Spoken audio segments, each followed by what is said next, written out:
Hello students, in this video we'll discuss chapter number 11, the Gupta or Gupta Empire. Students, I hope you all have seen part 1 of this chapter. If not, do watch it. Students, still here we have completed everything in part 1. We'll start part 2 with later Guptas or later Gupta. ठीक है बेटा? Now, Vikramaditya was succeeded by his son Kumaragupta. Vikramaditya को succeed किसने किया बेटा? कुमारगुप्त ने. ठीक है, चलो. Vikramaditya was succeeded by his son Kumaragupta या Kumaragupta who maintain peace and prosperity. अच्छा, जो कुमारगुप्त थे या जो कुमारगुप्ता थे उन्होंने पीस प्रॉस्पेरिटी को मेंटेन किया. उसके बाद आए स्कंदगुप्ता और स्कंदगुप्त. ठीक है. Defeated and drove out barbaric hordes of Huns. उस टाइम में हंस क्या कर रहे थे? बहुत ज़्यादा लूटपाट करने आते थे और बहुत ही बारबैरिक होती थी. मतलब मार काट ज़्यादा करते थे, लोगों को बहुत ज़्यादा मारते थे, बुरी तरीके से मारते थे, है ना. तो इसको बहुत हद तक ये जो हंस थे इनको बहुत हद तक रोके रखने का काम किसने किया? स्कंदगुप्त ने. तो बेटा कुमारगुप्त को विक्रमादित्य को सक्सीड किया कुमारगुप्त ने. कुमारगुप्त के सक्सेसर बने स्कंदगुप्त. और स्कंदगुप्त की एक सक्सेस थी कि उन्होंने हंस को बहुत टाइम तक इंडिया को इन्वेड करने से रोके रखा या थोड़ा बहुत इन्वेजन होने दिया. ठीक है, मतलब उन्हें और ज़्यादा एडवांस नहीं करने दिया हंस को. ये स्कंदगुप्त के अकाउंट में जाता है. स्कंदगुप्त के बाद बेटा जितने भी सक्सेसर आए वो वीक थे और अपने एम्पायर को प्रोटेक्ट नहीं कर पाए. देखो, हंस ने भी इंडिया को इन्वेड किया था, बहुत ज़्यादा बारबेरिक यहाँ पे उन्होंने क्राइम्स किए, पर एक लिमिट तक स्कंदगुप्त ने उन्हें रोके रखा. पर स्कंदगुप्त के आने वाले जो सक्सेसर थे वो बहुत ही ज़्यादा वीक थे, वो अपने एम्पायर को प्रोटेक्ट नहीं कर पाए. जो रिपीटेड ऑनस्लॉट्स हो रहे थे कौन कर रहा था? हंस. उससे वो अपने एम्पायर को प्रोटेक्ट नहीं कर पाए. अब यहाँ पर एक वर्ड है ऑनस्लॉट्स. ऑनस्लॉट का मतलब क्या होता है बेटा? वेरी क्रूअल अटैक, है ना. यहाँ पर ये जो वर्ड है बारबैरिक, ये भी बहुत ही क्रूअल अटैक है ना. तो जो रिपीटेटिवली अटैक कर रहे थे, ऑनस्लॉट्स कर रहे थे, वेरी क्रूअल अटैक कर रहे थे हंस, इससे जो आने वाले सक्सेसर्स थे किसके बेटा? स्कंदगुप्त के, वो अपने एम्पायर को सेव नहीं रख पाए. By the beginning of 6th century के बिगनिंग से ही जो हंस थे उन्होंने डिस्ट्रॉय करना स्टार्ट कर दिया था. किसको बेटा? गुप्त और गुप्ता एम्पायर को. And shattered the political unity of India. और इंडिया की जो पॉलिटिकल यूनिटी थी उसको पूरी तरीके से ख़त्म करने का काम भी इन्होंने किया. ठीक है, चलो एक बार फिर से. विक्रमादित्य को सक्सीड किया कुमारगुप्त ने, कुमारगुप्त को सक्सीड किया स्कंदगुप्त ने. कुमारगुप्त अपने राज्य में पीस और प्रॉस्पेरिटी मेंटेन रख पाए. स्कंदगुप्त बारबैरिक हॉर्ड से जो हंस कर रहे थे उन्होंने हंस को कुछ हद तक दूर रखा, अपने एम्पायर को इंटीग्रेटेड रखा. पर स्कंदगुप्त के जो सक्सेसर आए वो वीक थे और बेटा ये जो हंस थे ये रेपिटेटिवली ऑनस्लॉट्स बारबैरिक अटैक कर रहे थे, इस वजह से वो इनको रोक नहीं पाए. और 6th सेंचुरी में कंप्लीट एंटायर गुप्ता और गुप्ता एम्पायर डिस्ट्रॉय हो गई. इंडिया की पॉलिटिकल यूनिटी ख़त्म हो गई.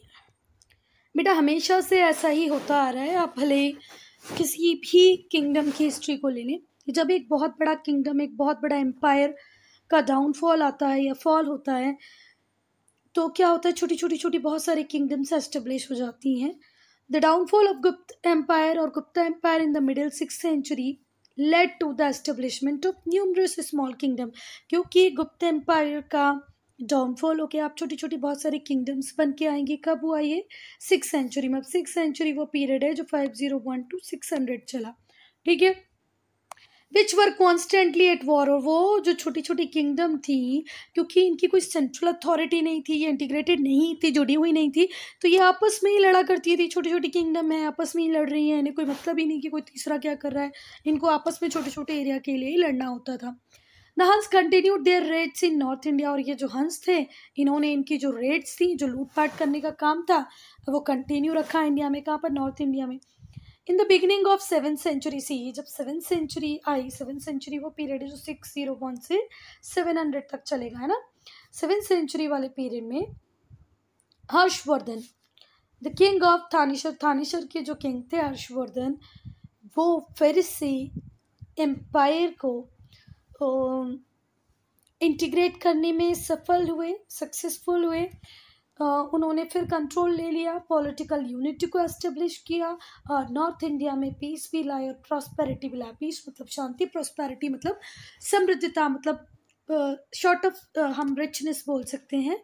तो 7th सेंचुरी की बिगिनिंग में ही हर्षवर्धन आए। कहाँ के थे, मतलब ये कहाँ के थे हर्षवर्धन, किंग ऑफ थानेश्वर। इन्होंने बेटा किंगडम्स को अपने कंट्रोल में लिया, पॉलिटिकल यूनिटी इंडिया में एस्टेब्लिश की, पीस लेके आए, प्रॉस्पेरिटी लेके आए। कहाँ पर? नॉर्थ इंडिया में। Now features of golden age. Fahien ने इंडिया को विजिट किया। किसकी रीन में बेटा? जब कौन रूलर थे? चंद्रगुप्त विक्रमादित्य जब रूल कर रहे थे तब फाहियान इंडिया आए, इंडिया में रहे बहुत सालों तक। उनका जो अकाउंट है, जो उनकी राइटिंग्स हैं, वो एक वैल्यूएबल सोर्स है इंफॉर्मेशन का, जो हमें Indian history, ancient Indian history के गोल्डन पीरियड के रिगार्ड में बहुत कुछ बताती है। कौन बेटा? राइटिंग्स और अकाउंट्स ऑफ फाहियान चाइना से आई थी। किसकी रीन में आए थे? चंद्रगुप्त विक्रमादित्य। बहुत टाइम इंडिया में रहे, बहुत कुछ उन्होंने इंडिया के रिगार्ड में लिखा और आज वो एंशिएंट इंडियन हिस्ट्री का वैल्यूएबल सोर्स है। Yes, administration. जो गुप्त और गुप्ता किंग थे वो बहुत ही एबल एडमिनिस्ट्रेटर थे। उन्होंने अपने एम्पायर को प्रोविंसेस में डिवाइड किया था, प्रोविंसेस को फर्दर डिस्ट्रिक्ट में डिवाइड किया था और हर डिस्ट्रिक्ट में बहुत सारे विलेजेस होते थे। तो ये इंडियन सिस्टम आज का भी ऐसे ही, बस हम प्रोविंस की जगह क्या बोलते हैं? स्टेट बोलते हैं, है ना। तो गुप्त और गुप्ता किंग बहुत ही एबल एडमिनिस्ट्रेटर थे। इन्होंने अपने पूरे एम्पायर को प्रोविंस में डिवाइड कर रखा था, प्रोविंस फिर डिस्ट्रिक्ट में डिवाइड किया और डिस्ट्रिक्ट विलेजेस में डिवाइड थे। बहुत ऑफिशियल्स होते थे हर लेवल पे। एडमिनिस्ट्रेशन तो देखो बिना ऑफिसर्स के तो नहीं हो सकता है ना। तो there were officials at every level. हर लेवल पे तुमको कौन मिलते थे? ऑफिसर्स मिलते थे। और जो प्रिंसेस होते थे उन्हें गवर्नर ऑफ प्रोविंस अपॉइंट कर दिया जाता था। जितने भी प्रिंस होंगे उन्हें क्या अपॉइंट कर दिया जाता था बेटा? Governor of province. They were assisted by group of officer. और प्रिंस, देखो प्रिंस अभी प्रिंस ही है, कुमार मतलब जो राजा का बेटा है या उनके कोई किसी क्लोज रिलेटिव का बेटा है, तो उसे गवर्नर, आपने बहुत सारी प्रोविंस का है तो उनको सबको गवर्नर बना दिया। अब इनको भी तो लैक ऑफ एक्सपीरियंस है ना। एक्सपीरियंस कहाँ है? कैसे चलाना है, कैसे करना है सब कुछ। तो इनको असिस्ट करने के लिए ग्रुप ऑफ ऑफिसर्स दे दिए गए थे जिन्हें कहा जाता था कुमार अमात्य। ठीक है, अमात्य हैं पर वो किसके हैं? कुमारों के। सो हर लेवल पे ऑफिशियल्स हुआ करते थे एडमिनिस्ट्रेशन के लिए। जो प्रिंसेस होते थे ऑफन उन्हें ही हम गवर्नर ऑफ प्रोविंस बना दिया करते थे और उनको असिस्ट करने के लिए होते थे ऑफिसर्स जिन्हें कहा गया कुमार अमात्य। जो डिस्ट्रिक्ट और विषय वर लुक्ड आफ्टर द विषयपति। डिस्ट्रिक्ट्स को ये क्या कहा जाता था? विषय। और ये जो विषय थे इनको संभालने वाले को बोला जाता था विषयपति। हर डिस्ट्रिक्ट का एक काउंसिल होता था जो एडमिनिस्ट्रेशन में हेल्प करता था। विलेज इंडिपेंडेंटली हैंडल किए जाते थे बाय विलेज हेडमैन। ठीक, कोई बात। तो देखो प्रोविंस की को कौन रूल करेगा, कौन हैंडल करेगा? प्रिंस। डिस्ट्रिक्ट और विषय को कौन हैंडल करेगा? विषयपति। और एक विलेज इंडिपेंडेंटली एक पर्सन की रिस्पॉन्सिबिलिटी होती थी जिसे हम कहते थे विलेज हेडमैन। सो स्टूडेंट, गुप्त एम्पायर में या गुप्ता का जो एम्पायर था उसमें डिसेंट्रलाइजेशन था। डिसेंट्रलाइजेशन मतलब division of power. Her stage में इन्होंने पावर को डाइल्यूट किया हुआ था, पावर को दूसरों के साथ शेयर किया था। The Guptas decentralized the administration by giving officials the freedom to administer. इन्होंने अपने officials को freedom दे रखी थी कि आप अपनी टेरिटरी को जो भी आपके कंट्रोल में उसको अपने हिसाब से एडमिनिस्ट्रेट कर सकते हो। अकॉर्डिंग टू फाहियान्स अकाउंट, फाहियान के अकॉर्डिंग जो पीपल थे बहुत ही ऑनेस्ट थे, सिंसियर थे, रिच थे, प्रॉस्पर थे, हैप्पी थे। ऑनेस्ट मतलब वफादार, सिंसियर अपने काम के टूवर्ड्स, रिच, प्रॉस्पर और खुश। मतलब all in all her quality थी लोगों में। किसके टाइम में बेटा? गुप्ता रूल या गुप्त रूल के टाइम में। They could move freely throughout the empire, वो बिना डरे पूरे एम्पायर में घूम सकते थे, without a fear of being attacked. उन्हें बिल्कुल डर नहीं लगता था कि कोई उनके ऊपर अटैक कर देता। लोग अपने घरों को कभी लॉक नहीं करते थे जब वो बाहर जाते थे। क्राइम रेयरली होता था, होता ही नहीं था। कोई कैपिटल पनिशमेंट नहीं होती थी, किसी से फाइन चार्ज नहीं किया जाता था। क्रिमिनल्स के ऊपर इससे फाइन लगाया जाता था। For every serious crimes like treason and rebellion, देखो वैसे तो कोई कैपिटल रेयर बहुत क्राइम था, कोई कैपिटल पनिशमेंट नहीं होती थी, पर क्रिमिनल्स के ऊपर कभी कभी फाइन लगा दिया जाता था। बहुत सारे सीरियस क्राइम जैसे ट्रीजन मतलब देशद्रोह, रिबेलियन मतलब विद्रोह, the right hand was cut off, ये बहुत ही सीरियस क्राइम है भैया, कि आप ना ही तो ट्रीजन कर सकते हो, ट्रीजन का मतलब होता है देशद्रोह, देश के साथ धोखा करना। रिबेलियन मतलब विद्रोह करना, इसमें आपके राइट हैंड को काट दिया जाएगा। टैक्सेस बहुत कम थे, कोई स्पाई सिस्टम भी नहीं था, कोई स्पाई सिस्टम भी नहीं है, टैक्सेस भी बहुत कम है। इकोनॉमिक कंडीशन मतलब आर्थिक दशा कैसी थी, इकोनॉमिक कंडीशन कैसी थी, बहुत प्रोग्रेस की थी एग्रीकल्चर में, इंडस्ट्री में, ट्रेड में, कॉमर्स में, बहुत बढ़िया सब कुछ चल रहा था गुप्ता पीरियड या गुप्त पीरियड के टाइम में। एग्रीकल्चर भी बहुत अच्छा कर रही है, इंडस्ट्री भी बहुत अच्छा कर रही है, कॉमर्स, ट्रेड, सब कुछ बहुत ऑसम। एग्रीकल्चर को टॉप प्रायोरिटी दी जाती थी। जो टेक्सटाइल इंडस्ट्री और दूसरा जो क्राफ्ट था वो भी इस टाइम में बहुत डेवलप हुआ। इंटरनल और एक्सटर्नल दोनों ही टाइम के ट्रेड होते थे और दोनों ही प्रॉफिटेबल थे।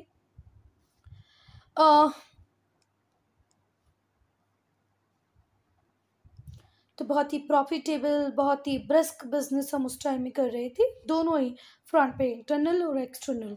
तो प्रॉफिटेबल का मतलब तो आपको बताया जेठा बेटा, इसमें जिसमें ज़्यादा फायदा हो।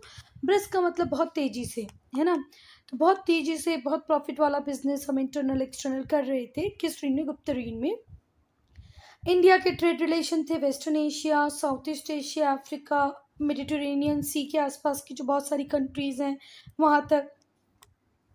स्पाइसेस, पर्ल्स, आइवरी, परफ्यूम, मसाले, मोती, आइवरी मतलब हाथी दांत, परफ्यूम आपको पता ही है, टेक्सटाइल मतलब वो जो कपड़ा है ना, और precious stone were exported in exchange for gold, हम उनसे गोल्ड ले लेते और उन्हें क्या देते? मसाले, मोती, हाथी दांत, परफ्यूम। इससे हमारी कंट्री धीरे धीरे करके बहुत रिच हो गई, बहुत प्रॉस्पर हो गई।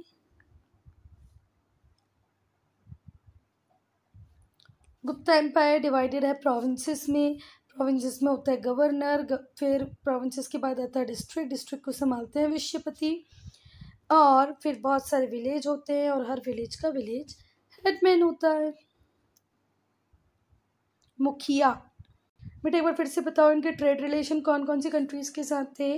Western Asia, south east Asia, Africa, countries around Mediterranean sea या मेडिटेरेनियन कंट्रीज। क्या देते थे हम उन्हें? Spices, pearls, ivory, perfume. क्या लेते थे? Gold. Students, Gupta ruler were the follower of Hinduism staunch, मतलब बहुत ही ज़्यादा वो किस पे बिलीव था उनका? हिंदुइज्म पे बिलीव था। यहाँ पर ये जो वर्ड है स्टाउंच, इसका मतलब होता है बेटा, स्टाउंच का मतलब होता है वेरी लॉयल। ये हिंदुइज्म की टुवर्ड्स बहुत लॉयल थे, बहुत पसंद करते थे हिंदुइज्म को। ये लॉर्ड विष्णु की वर्शिप करते थे, इसीलिए इन्हें वैष्णव कहा जाता था। क्या बेटा? वैष्णवास, वैष्णव कहा जाता था। रिलीजियस सेक्रीफाइस परफॉर्म करते थे, अश्वमेध यज्ञ करते थे, टेम्पल्स इन्होंने बनवाए। आइडल वर्शिप मतलब मूर्ति पूजा करते थे। एक स्ट्राइकिंग फीचर था इस रिलीजन का, a striking feature of the religion life was the people was the growing popularity of भक्ति मूवमेंट। भक्ति मूवमेंट इसी टाइम पे पॉपुलराइज हुआ। मतलब ये लोग किस पे बिलीव करने लगे? धीरे धीरे भक्ति मूवमेंट पे बिलीव करते थे। भक्ति मूवमेंट का मतलब क्या होता है? Selfless devotion to God. भक्ति का मतलब क्या होता है बेटा? Selfless devotion to God. As this religious practice was inexpensive and simple, क्योंकि ये जो प्रैक्टिस थी भक्ति मूवमेंट के अंदर, आप अपने टाइम के अकॉर्डिंग प्रेयर कर सकते हैं, जो आप खा रहे हैं वो भगवान को चढ़ा सकते हैं, बहुत बड़े बड़े रिचुअल आपको परफॉर्म नहीं करने। तो एक टाइम था जब लोग बहुत ज़्यादा पसंद करने लग गए थे किसको? किसको? भक्ति मूवमेंट को।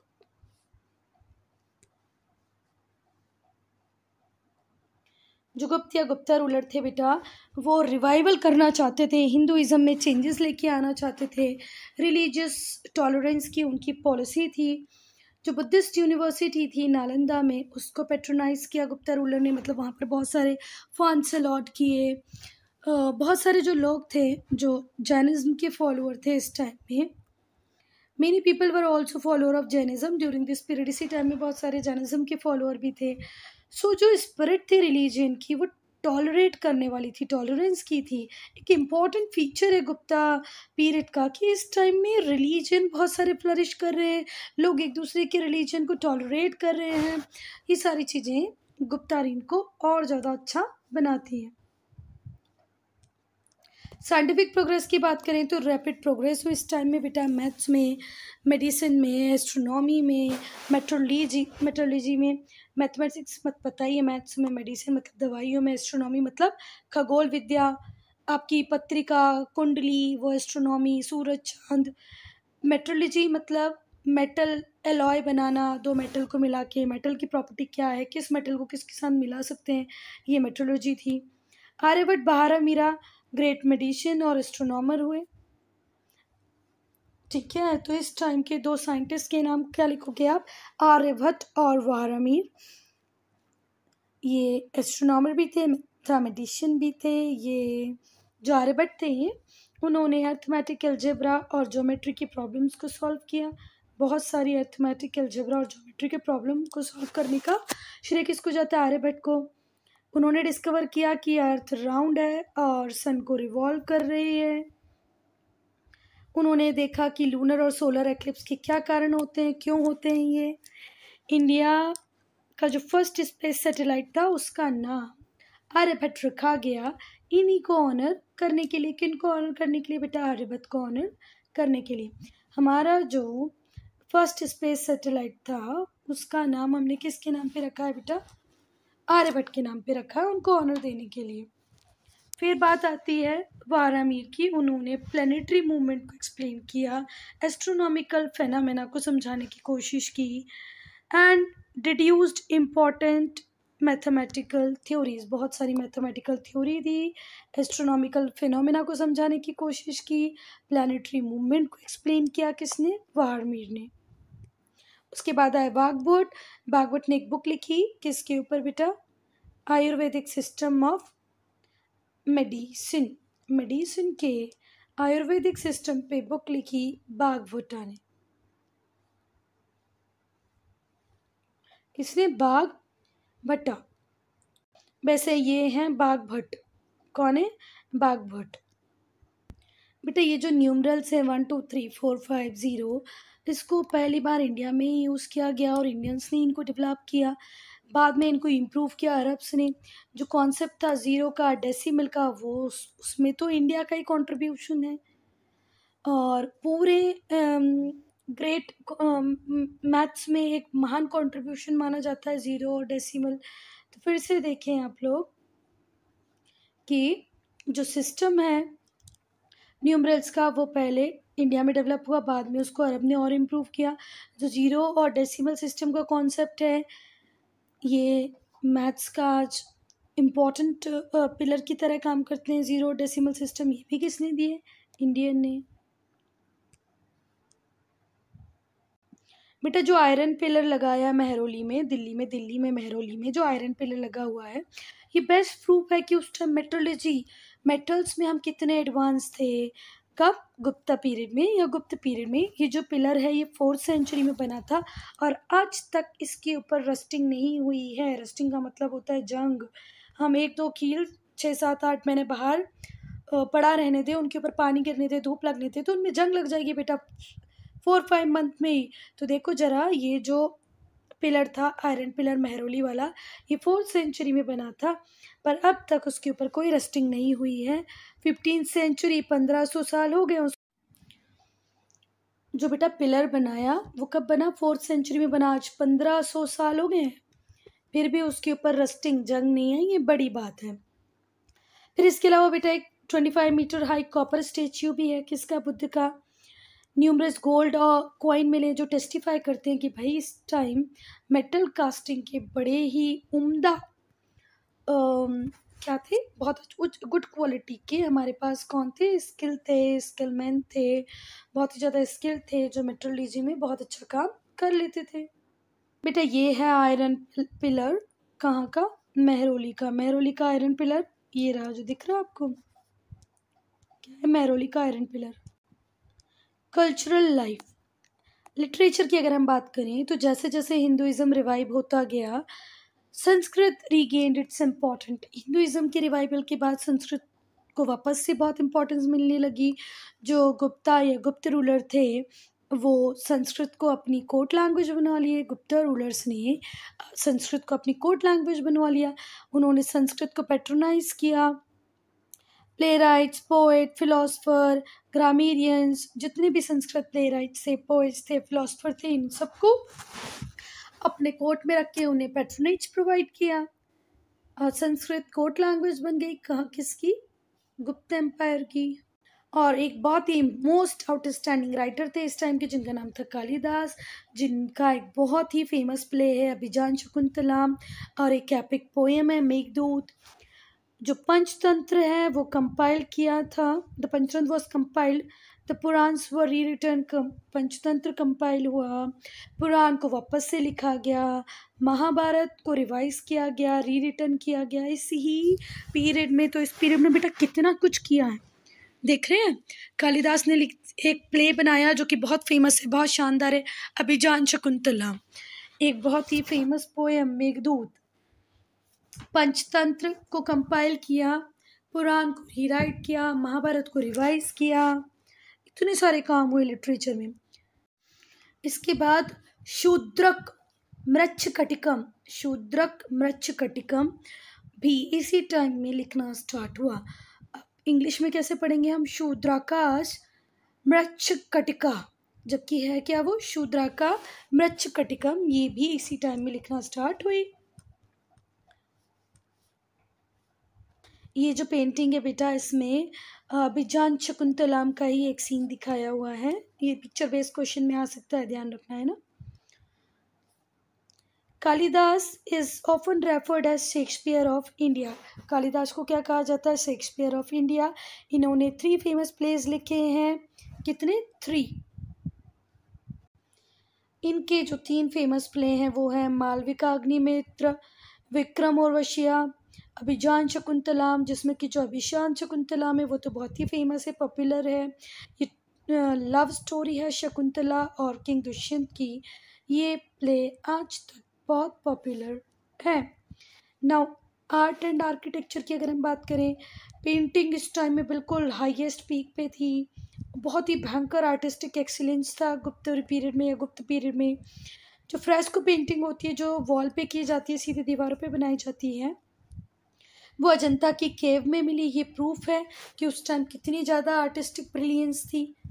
अजंता केव्स में जो पेंटिंग मिली है वो फ्रेस्को है। वो बताती है कि भाई जो गुप्ता रीन था, गुप्त पीरियड था, उसमें कितनी आर्टिस्टिक ब्रिलियंस थी। The colour use in this painting, इस इन पेंटिंग में जो कलर यूज़ किए गए बेटा, आज भी वो उतने ही ओरिजिनल हैं, उतने ही फ्रेश हैं जितने ये पहले थे। जो स्कल्पटिंग था उसका आर्ट भी यहाँ पर था, बहुत परफेक्शन से स्टैच्यूज बनाए जाते थे, स्कल्पचर बनाए जाते थे। A large number of statue of Buddha, और ज़्यादा से ज़्यादा जो स्टैच्यू बने वो किसके बने, बुद्ध के बने, have been unearthed at Sarnath. और बेटा ये नीचे दब गए, बहुत बड़े नंबरों में स्टैच्यू बने थे बुद्ध के, जो कि हमें कहाँ मिले, सारनाथ में। पहले ये मिट्टी के नीचे दब चुके थे, बाद में इनको जब डिगिंग हुई, एक्सकवेशन हुआ, तो सारनाथ से बहुत सारे हमें बुद्ध के स्टैच्यू मिले हैं। कई स्टैच्यू में बुद्ध को सीटेड दिखाया है, और ये जो सीटेड बुद्धा वाला जो स्कल्पचर है, ऐसा कहा जाता है कि फाइनेस्ट स्पेसिमेन है, दुनिया का सबसे अच्छा फाइनेस्ट स्पेसिमेन है किसका, गुप्ता स्कल्पचर का। ब्यूटीफुल लाइफ लाइक स्टेच्यू बनाए हैं, बिल्कुल ऐसा लग रहा है कि जिंदे देवी और देवता आ गए हैं। बिल्कुल लाइफ लाइक स्टेच्यूज बनाए, किसके, हिंदू गॉड और गॉडेस के, देवी और देवताओं के। कैसे बनाए, स्टैचू बिल्कुल लाइफ लाइक, मतलब ऐसा लगता है जिंदा है, अभी थोड़ी देर में बोलेंगे। ठीक है, आज बेटा अगर हम बात करें कि गुप्ता और इनकी कोई बिल्डिंग है क्या, तो नहीं। बहुत ही कम बिल्डिंग्स हैं, एकदम ना भी नहीं बोल सकते, पर बहुत ही कम बिल्डिंग्स हैं जो किसने बनाई है, गुप्ता पीरियड ने बनाई थी, जो आज तक जिंदा है। गुप्ता पीरियड में तो बहुत सारी बिल्डिंग बनी, पर बहुत कम ऐसी हैं जो आज तक सरवाइव कर पाई। फ्यू सर्वाइविंग स्पेसिमेन हैं जो आर्किटेक्चरल स्किल दिखाते हैं कि भैया उस टाइम में जो किंग थे किस तरीके का काम करवा सकते थे, जो लेबर थी वो कितनी स्किल्ड थी, बहुत सुंदर उन्होंने मेंशंस वगैरह बनाए। जो गुप्ता रूलर्स थे वो उन्होंने रॉक कट चैत्या बनाए। गुप्त रूलर ने रॉक मतलब चट्टान होती है, कट चैत्यास बनाए, टेम्पल्स बनाए स्टोन से, ब्रिक से। विष्णु टेम्पल देवगढ़ में जो है, एंड द बुद्धिस्ट चैत्य अजंता केव का बुद्धिस्ट चैत्य, देवगढ़ का विष्णु टेम्पल, ये फाइन स्पेसिमेन है गुप्ता आर्किटेक्चर के। एजुकेशन की अगर हम बात करें बेटा, गुप्ता के टाइम में इन्होंने गुप्तरी में एजुकेशन को बहुत ज़्यादा इनकरेज किया, प्रोत्साहन दिया, लिबरल ग्रांट्स दिए एजुकेशनल इंस्टीट्यूट को, बहुत सारा पैसा दिया एजुकेशनल इंस्टीट्यूट को कि भैया लोगों को पढ़ाओ, पढ़ाई बहुत अच्छी चीज़ है। इनका जो ग्रेटेस्ट कंट्रीब्यूशन था वो था नालंदा यूनिवर्सिटी को एस्टेब्लिश करना। इनका ग्रेटेस्ट कंट्रीब्यूशन है the establishment of university at Nalanda, which become very famous during Harsha reign, जो हर्ष के रीन में बहुत ज़्यादा फेमस हो गई। किसके रीन में फेमस हुई? हर्ष के रीन में फेमस हुई। बनी कब? 7th सेंचुरी में बनी कब थी? 7th सेंचुरी में फेमस कब हुई? हर्ष के रीन में। ये किसका बहुत बड़ा एस्टेब्लिशमेंट है? नालंदा गुप्ता या गुप्त एम्पायर का। जो नालंदा यूनिवर्सिटी थी वो बुद्धिस्ट लर्निंग का एक सेंटर थी। यहाँ पर मेडिसिन, एस्ट्रोनॉमी, ग्रामर, फिलॉसफी, वैदिक लिटरेचर, क्या क्या, मेडिसिन, एस्ट्रोनॉमी, ग्रामर, फिलॉसफी और वैदिक लिटरेचर, सबकी बुक्स मिलती थी। ये कुछ ही सब्जेक्ट हैं 1 2 3 4 5 6 जिनकी बुक मिलती थी। इसके अलावा भी बहुत सारे सब्जेक्ट्स की बुक यूनिवर्सिटी से मिल जाती थी। नालंदा यूनिवर्सिटी में पढ़ाए जाने वाले सब्जेक्ट थे मेडिसिन, एस्ट्रोनॉमी, ग्रामर, फिलॉसफी, वैदिक लिटरेचर। इसके अलावा भी बहुत सारे कोर्सेज पढ़ाए जाते थे। India reached the height of its power and glory under the rule of Guptas. बेटा इंडिया ने एक ग्रेट हाइट को अचीव किया, पावर में, ग्लोरी में, किस रीन में? गुप्ता रीन में। पॉलिटिकली कंट्री ये यूनाइटेड थी, स्ट्रॉन्गर थी, एक स्टेबल गवर्नमेंट थी। इकोनॉमिकली कंट्री बहुत रिच हो गई थी, प्रॉस्पर होती जा रही थी, बहुत पैसा था, समृद्ध थी। अगर हम मेडिकल फील्ड की बात करें, मैथ्स की बात करें, साइंस की बात करें, आर्टिस्टिक ब्रिलियंस की बात करें, तो इसमें भी हम एक एक्स्ट्रा ऑर्डिनरी हाइट पे थे। ये सच में गोल्डन एज ही थी एंशिएंट इंडियन हिस्ट्री की। Student, I'm ending this video here only. If you have any doubt, any problem, to write in comment section.